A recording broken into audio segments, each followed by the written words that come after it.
ဘဝမှာပျော်ပျော်ရွှင်ရွှင်နေရဖို့ဆိုတာကကျွန်တော်တို့ခံယူထားတဲ့ခံယူချက်တွေမြင်တဲ့အမြင်တွေတွေးတဲ့အတွေးတွေပေါ်မှာအများကြီးမူတည်ပါတယ်ဆိုတော့ကိုယ်မှာရှိတာလေးတွေကိုအကောင်းမြင်စိတ်နဲ့ကြည့်တတ်တာကျေးဇူးတင်တတ်တာကလည်းပျော်ရွှင်မှုကိုဖြစ်စေပါတယ်ဒီလိုပြောလိုက်လို့ကျွန်တော်တို့ကမကြိုးစားရတော့ဘူးလားဆိုတာတော့မဟုတ်ဘူးကျွန်တော်တို့နေ့စဉ်နဲ့အမျှကြိုးစားနေရမယ်လေ့လာနေရမယ်ဒါပေမဲ့ကျွန်တော်ပြောချင်တာကထားပါတော့ကိုယ်မှာစပိန်ပဲရှိတယ်ဆိုင်ကမရှိဘူးတက်လို့အခြေအနေမှာဒီစပိန်ကငါ့ကိုဘယ်လောက်ထိအကျိုးပြုပါလားဒီစပိန်ကငါ့ကိုဘယ်လောက်ထိစိတ်ကြည်နေစရာကောင်းတယ်ဆိုတော့တခြားစဉ်းစားကြည့်ရင်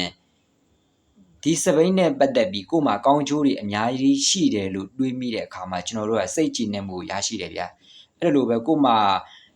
ဆိုင်ကပဲရှိပြီးလူများတွေကြောကားရှိရကို့မှာကားမရှိဘူးဆိုရင်လည်းကျွန်တော်တို့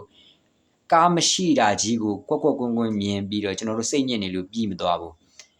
တခုတော့ရှိရင်ခုနကျွန်တော်ပြောခဲ့တယ်လို့ပဲလူဆိုတာအမြဲတမ်းစူးစမ်းရှာဖွေနေရမယ်အဲ့ဒါနဲ့တစ်ဆက်တည်းမှာပဲထားပါတော့ကို့မှာကားမရှိဘူးဆိုင်ကယ်ပဲရှိတယ်ဆိုရင်ဆိုင်ကယ်နဲ့ပတ်သက်ပြီးတော့ကျွန်တော်တို့အကောင်းမြင်တဲ့စိတ်ရှိရမယ်ဒီဆိုင်ကယ်ကငါ့ကိုဘယ်လောက်ထိအကျိုးပြုနေတယ်ဘယ်လောက်ထိ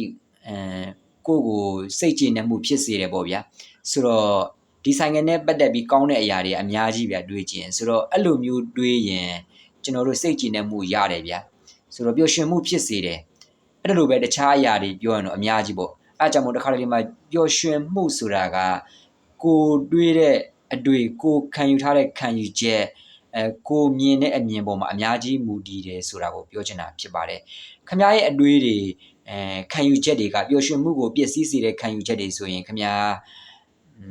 ရှာလီဝေးလီဖြစ်နေလိမ့်မယ်ဗျာဆိုတော့အားကြောင့်မို့တစ်ခါလေးမှာကျွန်တော်တို့ပြောပါတယ်ကိုယ့်ရဲ့အတွေးတွေကိုတတိထားရမယ်ကိုယ့်ရဲ့ခံယူချက်တွေကိုတခြားမြင်အောင်ကြည့်ရမယ်ဆိုတာကိုပြောချင်းဖြစ်ပါတယ်နောက်ထပ်တစ်ခုပြောချင်တာကပျော်ရွှင်မှုဆိုတာကဘဝရဲ့ပန်းနိုင်တစ်ခုမဟုတ်ဘူးဗျာပျော်ရွှင်မှုဆိုတာက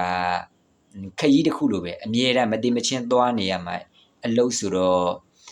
အဲ့ဒီခုလည်းပိုတိထားဖို့လိုပါတယ်ကိုဘလို့ပျော်ရွှင်အောင်နေမလဲဘယ်ရာတွေကကိုပျော်ရွှင်စေတာလဲကိုယ့်ရဲ့အတွေးတွေကဘလို့ဖြစ်နေလဲကိုယ့်ရဲ့ခံယူချက်တွေကလွဲနေတလားဆိုတာကိုကျွန်တော်တို့တွေးပြီးတော့နေထိုင်တတ်ဖို့လိုတယ်ဗျာပျော်ရွှင်မှုနဲ့ပတ်သက်ပြီးရှိဝေးဝေးတွေရှောက်ရှာနေရင်တော့ကျွန်တော်တို့ပိုပြီးတိုင်ပတ်သွားနိုင်တယ်ဘယ်အရာတွေကပျော်ရွှင်စေတာလဲဘလို့နေထိုင်ရမလဲဘလို့ခံယူရမလဲဘလို့မြင်ရမလဲဆိုတဲ့အမြင်ဒီပုံမှာအများကြီးမူတည်ပါတယ်ဆိုတော့ဒီကနေ့ကျွန်တော်ပြောရတဲ့အကြောင်းအရာကိုနားလည်မယ်လို့ထင်ပါတယ်အားလုံးကိုကျေးဇူးတင်ပါတယ်